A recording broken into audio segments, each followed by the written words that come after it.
Kalau korang nampak kereta besar-besar, petak-petak dekat atas jalan raya, itu namanya kereta multi-purpose vehicles ataupun kita panggil MPV. Kebanyakan model yang korang tahu sebesarnya Toyota Alphard, Nissan Serena, Kia Carnival, Roadwaza, and banyak lagi dekat luar sana. MPV ni adalah satu kenderaan yang selalu digunakan oleh orang yang berkeluarga besar and businessman. Sebab apa? Sebab MPV ni memang direka untuk keselesaan dan ruang.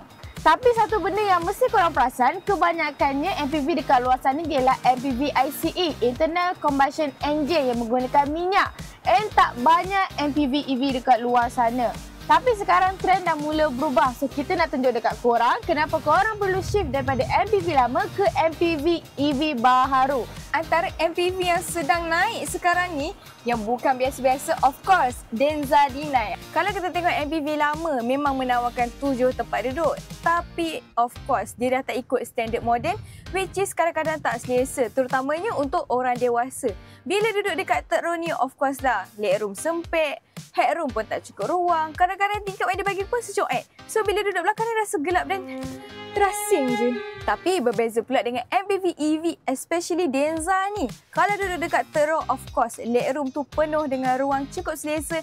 Headroom pun banyak lagi space. And of course, dia punya tingkap takkan buat korang rasa terasing dekat belakang ni. Boot space dia juga cukup praktikal. Boleh muatkan 7 cabin bag. So, sesuai lah untuk nak balik kampung ke ataupun nak pergi jalan-jalan. Ruang lebih selesa, semua muat and senang hati. So bila kita nak masuk dekat bahagian dalam, sangat mudah, tak payah guna tenaga, tekan button je terus pintu tu terbuka. Itulah function sliding door. Denza D9 ada function tu. And bila korang masuk, korang akan dapat 2 captain seat yang ada function ventilated and massage. Bukan dekat 2 captain belakang ni je, dekat bahagian depan pun ada. And kalau korang nak kawal all that function, korang boleh kawal melalui panel kawalan dekat bahagian armrest tu. Yang saya rasa paling saya suka ialah ada leg rest yang korang boleh luncurkan kaki. Yang kedua, dia ada peti ais mini yang mana korang boleh coolkan dia ataupun nak panas. So korang boleh set sendiri nak macam mana. And kalau nak makan, buka je retractable ni. Bukan je boleh jadi spa and wellness kat dalam ni, tapi Denza D9 juga dia ada satu features yang mesti ramai sangat suka, which is dia boleh karaoke. Satu kereta ada semua kemudahan, santai, premium, praktikal. Memang kena untuk perjalanan keluarga. Setelah balik kereta ni dari Damansara ke Seremban, dia boleh accelerate power dengan sangat smooth. As girl yang bawa kereta MPV ni pun tak rasa takut sebab ada sensor dan juga rear view mirror dia yang cukup jelas.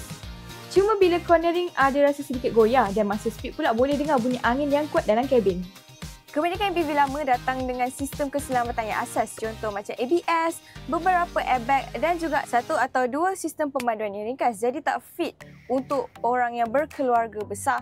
Lagi-lagi yang mempentingkan keselamatan. Dibandingkan dengan Denza D9 atau MPV EV moden yang sekarang ni lengkap dengan ciri keselamatan dia.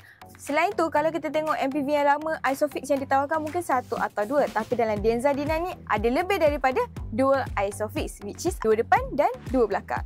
Manalah tahu dapat kembar 4? Kereta ni memang sesuai untuk korang. Pendek kata, MPV EV ni bukan sekadar cukup, tapi lebih cukup lengkap dan tenang untuk ibu bapa.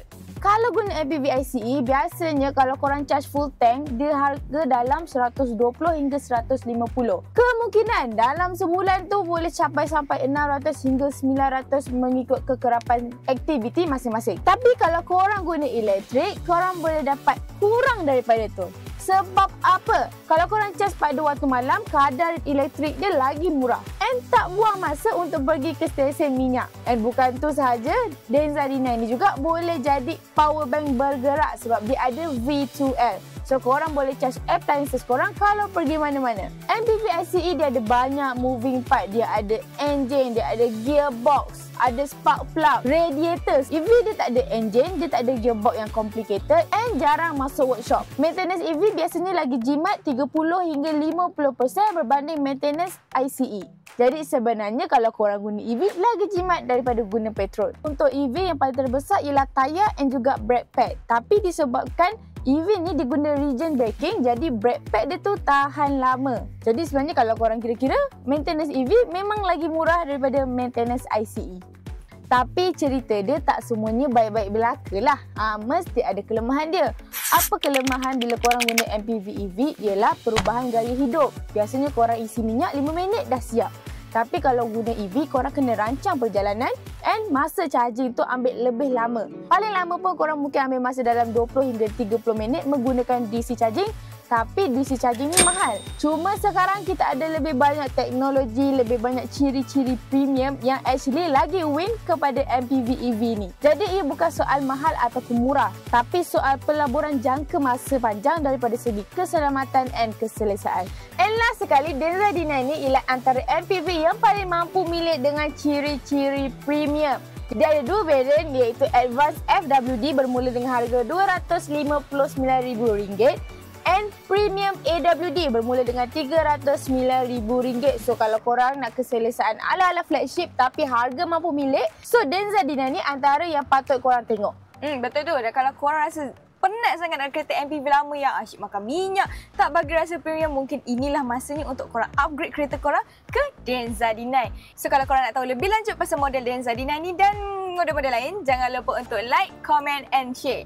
So, jumpa lagi dalam next review. Bye!